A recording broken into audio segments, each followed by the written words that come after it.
하나님께서 우리에게 주신 말씀은 열왕기상 21장 1절에서 19절까지입니다.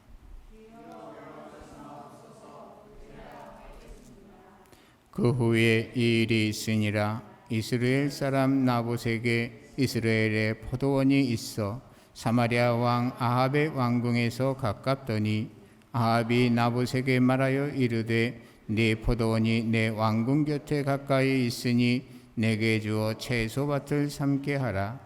내가 그 대신에 그보다 더 아름다운 포도원을 내게 줄 것이요 만일 내가 좋게 여기면 그 값을 돈으로 내게 주리라.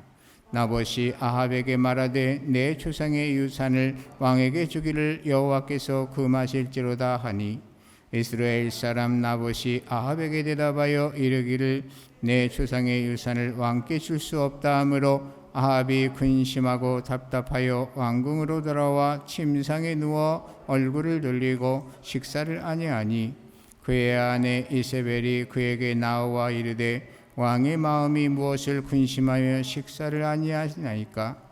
왕이 그에게 이르되 내가 이스라엘 사람 나봇에게 말하여 이르기를 네 포도원을 내게 주되 돈으로 바꾸거나 만일 내가 좋아하면 내가 그 대신에 포도원을 내게 주리라 한즉 그가 대답하기를 내가 내 포도원을 내게 주지 아니하겠노라 하기 때문이로다. 그의 아내 이세벨이 그에게 이르되 왕이 지금 이스라엘 나라를 다스리나이까. 일어나 식사를 하시고 마음을 즐겁게 하소서. 내가 이스라엘 사람 나봇의 포도원을 왕께 드리리이다 하고 아합의 이름으로 편지들을 쓰고 거인을 치고 봉하여 그의 성읍에서 나봇과 함께 사는 장로와 귀족들에게 보내니 그 편지 사연에 이르기를 금식을 선포하고 나봇을 백성 가운데에 높이 앉힌 후에 불량자 두 사람을 그의 앞에 마주 앉히고 그에게 대하여 증거하기를 내가 하나님과 왕을 저주하였다 하게 하고 곧 그를 끌고 나가서 돌로 쳐 죽이라 하였더라. 그의 성읍 사람과 그의 성읍에 사는 장로와 귀족들이 이세벨의 지시 곧 그가 자기들에게 보낸 편지를 쓴 대로 하여 금식을 선포하고 나봇을 백성 가운데 높이 앉히매 때에 불량자 두 사람이 들어와 그의 앞에 앉고 백성 앞에서 나봇에게 대하여 증언을 하여 이르기를 나봇이 하나님과 왕을 저주하였다 하며 무리가 그를 성읍 밖으로 끌고 나가서 돌로 쳐 죽이고 이세벨에게 통보하기를 나봇이 돌에 맞아 죽었나이다 하니 이세벨이 나봇이 돌에 맞아 죽었다함을 듣고 이세벨이 아합에게 이르되 일어나서 이스라엘 사람 나봇이 돈으로 바꿔주기를 싫어하던 나봇의 포도원을 차지하소서. 나봇이 살아있지 아니하고 죽었나이다. 아합은 나봇이 죽었다함을 듣고 곧 일어나 이스라엘 사람 나봇의 포도원을 차지하러 그리로 내려갔더라. 여호와의 말씀이 디셉 사람 엘리야에게 임하여 이르시되 너는 일어나 내려가서 사마리아에 있는 이스라엘의 아합 왕을 만나라. 그가 나봇의 포도원을 차지하러 그리로 내려갔나니 너는 그에게 말하여 이르기를 여호와의 말씀이 내가 죽이고 또 빼앗느냐고 하셨다 하고 또 그에게 이르기를 여호와의 말씀이 나봇의 피를 핥는 곳에서 개들이 내 피고 내 몸의 피도 핥으리라 하였다 하라. 아멘. 오늘 하나님께서 우리에게 주신 이 말씀을 통해 보면 지나친 욕심에 미혹되지 않도록 마음 관리를 잘해라 하는 메시지를 주시는 것을 보게 됩니다. 야고보서 1장 15절에 보게 되면 욕심이 잉태한 즉 죄를 낳고 죄가 장성한 즉 사망을 낳느니라 말씀하셨거든요. 참으로 하나님께서 우리에게 주신 분복이 다 있어요. 참 어떤 사람은 많은 것을 관리할 수 있는 능력 주셨고 어떤 사람은 그만 못하지만 중간쯤 해서 관리할 능력을 주셨고 그렇게 다 능력이 다르고 그릇이 다릅니다. 그런데 자기에게 주어진 그 역량을 생각하지 아니하고 마음이 이끄는 대로 욕심이 이끄는 대로 더 많은 것을 추구하다가 또 안 되는 것까지도 또 가지려고 무리수를 두다가 큰 화를 당하는 그러한 경우를 많이 볼 수가 있거든요. 오늘 말씀 속에 나오는 아합이 바로 그러한 사람인 것을 보게 돼요. 아합이 성 위에서 쭉 거닐다가 보니까 아주 멋진 그러한 포도원이 눈에 띈 거예요. 근데 바로 성에서 바로 가까이 있어가지고, 그래서 참 거기에다가 채소를 심어가지고 먹고 싶다. 아니, 왕이 무슨 채소를 먹고 싶다고 뭐 농사를 지으려고 땅을 탐내겠습니까? 그런데 희한하게 그렇게 그런 생각이 들었어요. 저 포도원을 갖고 싶다. 그런 마음이 들어갔는데 그 포도원 주인 알아보니까 나봇이었던 거죠. 나봇한테 가서, 나봇아, 내가 이게 참 갖고 싶다. 그런데 그러니까 나 이 포도원보다도 더 좋은 그러한 포도원을 너한테 줄게. 이거 좀 나한테 좀 다오. 그런 거예요. 만약에 이것도 저것도 땅을 대신 이렇게 받지 않으려거든 내가 돈을 좀 후히하게 추어서 줄 테니까 나한테 좀 줘라. 이런 얘기를 해요. 그런데 이 나봇이 뭐라 그러냐면은, 이 땅은 조상 대대로 우리가 물려받아 가지고 한 것이고 하나님께서 우리 조상들에서부터 준 것인데 내가 이것을 어떻게 왕에게, 그 누구에게도 줄 수 있습니까? 안 됩니다.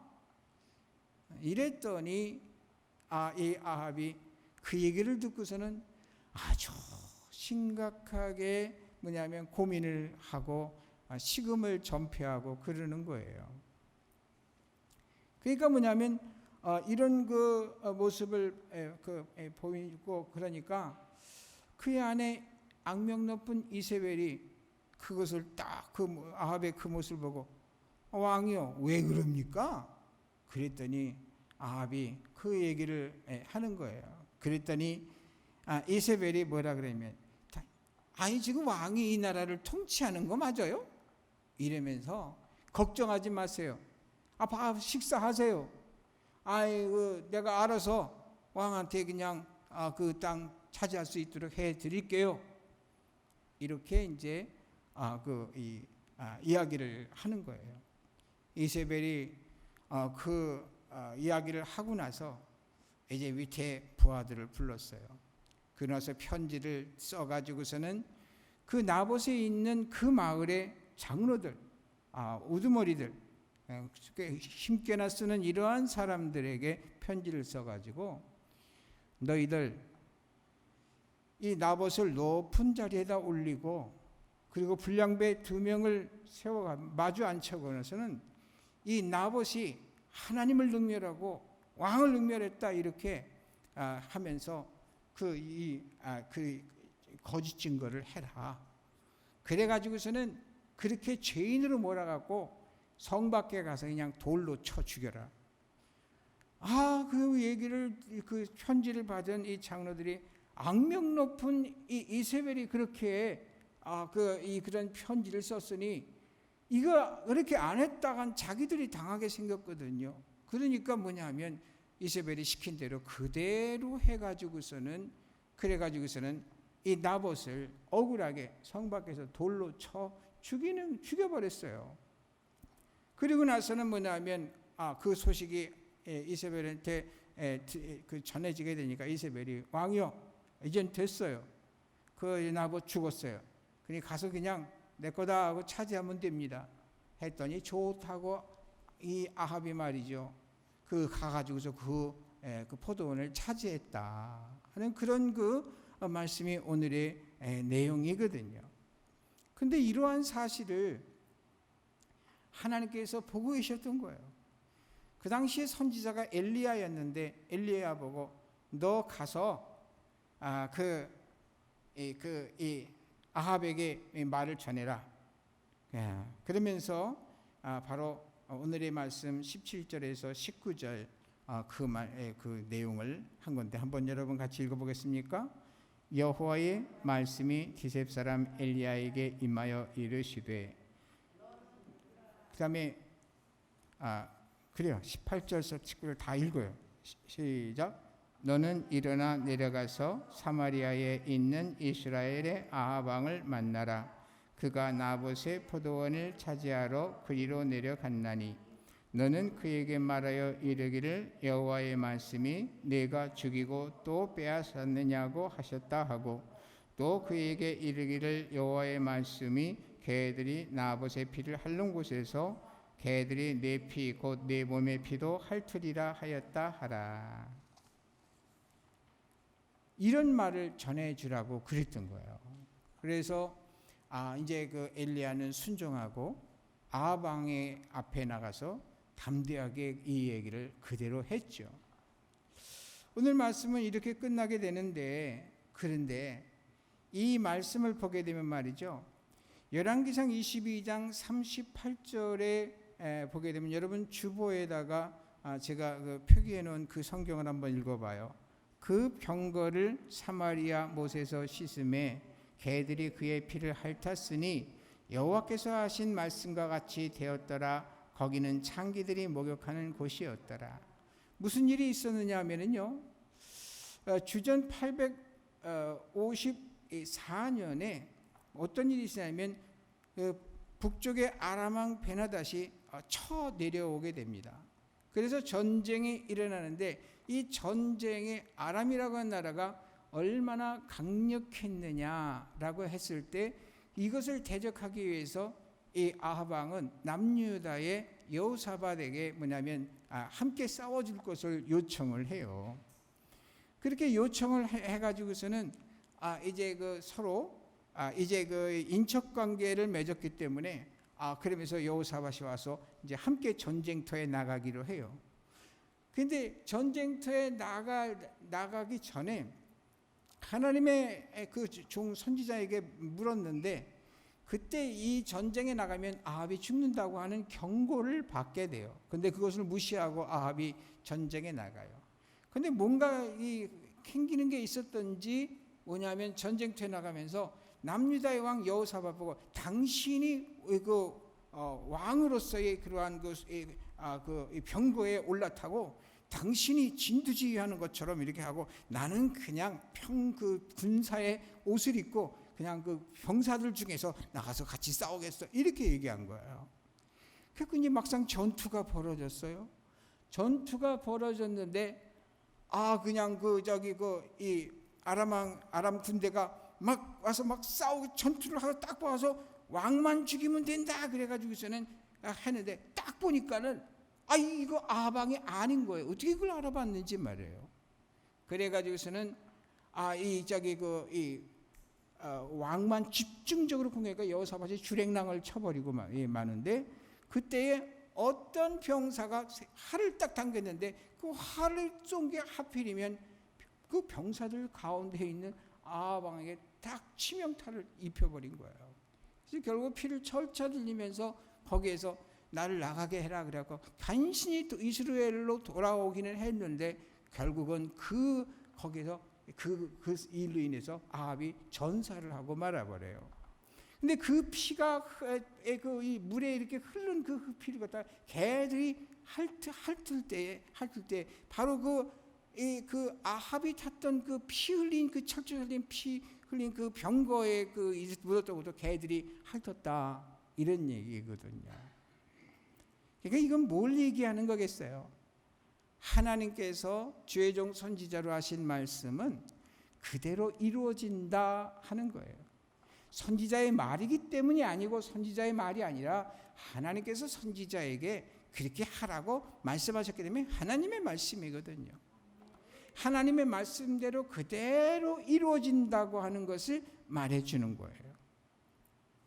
그러면 그렇게 정말 나봇을 갖다가 억울하게 죽음에 몰아넣은 이러한 그 이세벨의 운명은 어떻게 됐을까요? 그것에 대해서는 열왕기하 9장 33절에서 36절에 이제 나오게 되는데요. 여러분 한번 읽어보세요. 이르되 그를 내려 던지라 하니 내려 던짐에 그의 피가 담과 말에게 튀더라. 예후가 그의 시체를 밟으니라. 예후가 들어가서 먹고 마시고 이르되 가서 이 저주받은 여자를 찾아 장사하라. 그는 왕의 딸이니라 하며 가서 장사하려 한즉 그 두골과 발과 그의 손 외에는 찾지 못한지라. 돌아와서 전하니 예후가 이르되 이는 여호와께서 그 종 디셉 사람 엘리야를 통하여 말씀하신 바라 이르기를 이스라엘 토지에서 개들이 이세벨의 살을 먹을지라. 이 말씀은 열왕기 하 9장에 있는 이 말씀 사이에는 말이죠, 아합이 죽고 그 다음에 뭐냐면 아하시아가 왕을 이어받아요. 그런데 아하시아는 뭐냐니까 2년밖에 통치를 못하고 이제 죽는데, 그 다음에 그 아들 그 요람이 뭐냐면 왕을 했는데 요람은 12년 동안을 왕을 하게 돼요. 그 다음에 요람이 왕이 되었을 때에 마지막에 뭐냐면 예후라는 사람이 반란을 일으키게 되거든요. 반란을 일으켰을 때 뭐냐면 그 왕을 처치하고, 그리고서는 이제 뭐냐면 성을 갔을 때 그때 당시에 그 이세벨이 그 성 안에서 밖을 쳐다보고 있었던 거예요. 그 예후가 말이죠 나타나게 되니까 뭐냐면 그 여자를 밀쳐버려라 해가지고서는 그냥 창밖으로 몸이 던져져 버리는데 담에 부딪히고 그냥 부딪혀고 피가 막 난사하게 되고 그 시신이 그냥 땅에 떨어졌는데 거기서 개가 그것을 갖다 다 먹어버려. 나중에 장사 지내라고 그래도 국가의 왕비였으니까 그래도 예우를 해줘라 이렇게 해가지고선 장사 지내주려고 보니까 남은 게 말이죠. 그 손발 뭐 이렇게 몇 개 없는 거예요. 두골 뭐 이런 것만 있는 거예요. 그러니까 어떻게 되냐니까 하나님께서 바로 응징을 하시는 데 있어서, 그 행한 대로 응징을 하는 데 있어서 그 아하방, 그의 남편 아하방이 죽은 뒤에 몇 년 하니까 2년 왕한 사람, 12년 왕한 사람은 14년이 지난 다음에 결국에 가서는 바로 뭐냐니까 그 예언이 이루어져요. 여러분, 엘리야가 호렙산에서 돌아왔을 때 예후에게 그 왕의 기름을 보라 이렇게 했잖아요. 바로 이러한 세월이 흐른 다음에 바로 예후가 그 북이스라엘의 왕으로 등장하는 것까지 하나님께서 약속하신 것, 말씀하신 것, 그것은 그대로 이루어진다는 것을 성경을 통해서 보여주는 거예요. 우리는 당장 오늘, 내일, 모레, 한 달 후, 1년 후 이렇게 따지고 기대하지만 하나님께서는 반드시 그 하신 약속을 지킨다는 것을 성경을 통해서 말해주고 있는 거예요. 아브라함에게 약속하신 그 약속이 이삭을 지나 야곱을 지나 그 뭐냐면 그 이후로 430년이 지나고 나서 그 성취가 그대로 말씀대로 성취해서 이스라엘 역사가, 출애굽의 역사가 기록되는 것처럼 우리는 이 시대에 신앙생활하면서 우리가 하나님을 너무 무시하는 삶을 살지 않는가를 반성해 봐야 돼요. 하나님에 대한 기대가 없고 하나님의 말씀이 반드시 이루어질 거라고 하는 확실한 인식이 있어야 되는데, 그런 인식이 없으니까 뭐냐면 그냥 아무 생각 없이 교회 문화생활을 하는 머무를 수밖에 없는 거거든요. 여러분, 참 우리 아합은 말이죠, 이 땅의 것을 욕심을 내다가 결국은 말이죠, 참으로 악마를 불러들였어요. 바로 뭡니까? 가까이 있는 이세벨을 불러들였고, 악마의 음모를 속에서 말이죠, 결국은 아합도, 결국은 그의 안에 이세벨 본인도 다 죽는 이러한 처참한, 그리고 왕통이 끊겨버리는, 이러한 축복의 계기가 끊겨버리는 이러한 결과를 초래하고 말았다는 거예요. 그래서 우리가 섬길 때에 하나님은 사랑의 하나님인 거 맞고요, 복의 하나님인 거 맞아요. 그러나 우리가 또 하나 잊지 말아야 될 것은 뭐냐 하면 하나님은 공의의 하나님이시고 약속하신 그 말씀에 의해서 세상을 통치하시는 분이시라는 것을 우리는 우리의 인식 속에서 사라지게 하면 안 돼요. 몰랐다고 그냥 끝날까요? 저는 그런 생각을 해요. 이 역사가 흘러가면서 뭔가 이렇게 변화가 있을 때 아무것도 모르고 말이죠. 그 당시에 싸웠던 군사들 중에 얼마나 많은 전쟁을 통해서 죽었겠어요. 그 사람들이 뭔 죄가 있습니까? 그런데 그들은 몰랐다고 자유로울까요? 그래서 우리 모두는 하나님이 이 시대에 또한 오늘날 무슨 말씀을 하시고 있는가를 늘 생각해야 돼요. 우리가 다 알 수는 없어요. 그러나 하나님의 말씀을 읽고 듣고 묵상하고 기도하면서 깨닫게 해주신 그러한 말씀대로 개인적인 삶 속에서 그렇게 순종하고, 또 한 가지는 뭐냐면 예배를 통해서 선포되는 주님의 말씀, 이 말씀이 곧 사람이 설교하는, 그저 논설하는, 연설하는 수준으로 생각할 것이 아니고 하나님의 말씀인 것을 반드시 체크해 가지고 그 말씀이 선포될 때에 하나님 왜 나에게 이 시점에서 이 말씀 하실까라고 생각하면서 깨닫는 게 있으면 삶에 적용해 가지고 나를 변화시키는 삶이 돼야 돼요. 하나님은 자유비로우시고 은혜로우셔서 우리가 그러한 마음을 갖고 인식을 갖고 살아가려고 하기만 해도 하나님께서는 우리에게 자비와 긍휼을 통해서 참으로 때로는 우리를 성령을 통해서 도와주시고, 때로는 우리를 깨닫게 해주셔서, 때로는 우리의 결심을 강하게 해서, 의지를 강하게 해서 뭐냐면 하나님의 뜻대로 살아갈 수 있도록 해주신다는 것을 잊지 말아야 돼요. 오늘 그래서 참 결론적으로 주님께서 우리에게 주시는 말씀이 뭘까 하는 것은, 나는 어떤 사람인가? 나는 욕심의 사람인가? 아니면 비전의 사람인가? 욕심 없는 사람 어디 있겠어요? 욕심이 또 없어서는 또 뭔 일을 하겠어요? 욕심도 사실은 하나님께서 주신 거거든요. 근데 이걸 잘 사용해야죠. 아합처럼 잘못된 데 사용하면 안 돼요. 우리는 어떤 이 자세를 가지고 살아야 되겠습니까? 그것은 뭐냐면 하나님 뜻이 하늘에서 이룬 것처럼 이 땅에서도 이루어지이다 하는 것은 하나님의 뜻을 이루는 데 있어서 하나님의 도구요 통로의 매개체의 삶을 살기로 하는 것, 이것이 가장 지혜롭고, 마지막에 우리의 누구든지 마지막에 있지 않습니까? 그랬을 때에 참으로 편안하게 눈을 감고 천국에서 눈을 뜰 수 있는 은혜를 받게 되는 거죠. 잠언 3장 5절에서 7절의 말씀을 여러분 기억할 수 있을 거예요. 너는 마음을 다하여 여호와를 신뢰하고 네 명철을 의지하지 말라. 너는 범사의 그를 인정하라. 그러면 내 길을 지도하시리라. 스스로 지혜롭게 여기지 말지어다. 여호와를 경외하며 악에서 떠날지어다.